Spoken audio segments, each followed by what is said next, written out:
Hello viewers, 41তম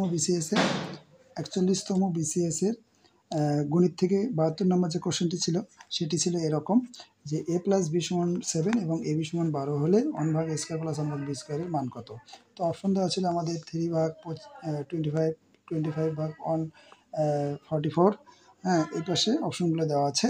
তো এখানে দেখেন, যেহেতু আমাদের a প্লাস বি সমান 7, a বি সমান 12 লেখা হলো, তো প্রদত্ত রাশিটা কী ছিল? প্রদত্ত রাশি ছিল 1/a² প্লাস 1/b²। তো এখানে যদি আমরা একটা লসাগু টেনে নিই, তাহলে a², তার মানে এখানে a² কেটে গেল b² দিয়ে অঙ্কে গুণ করলে b² প্লাস, এগুলো বলতে হবে না, এগুলো তো আপনার জানাইনি। তাহলে হবে a², অর্থাৎ b² প্লাস a²। এখন a² প্লাস b² এর অনুসিদ্ধান্ত কি? a plus b whole square minus 2ab, আর এখানে a বির ওপর আমরা কি দিলাম? a² দিয়ে দিলাম। তাহলে এখানে মান বসাই,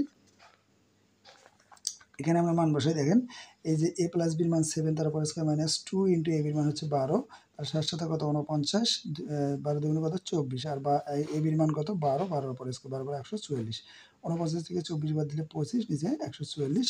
তো আমাদের অপশন কী ছিল? অপশন ছিল হচ্ছে 25/144, অর্থাৎ বি নম্বর অপশনটি কারেক্ট।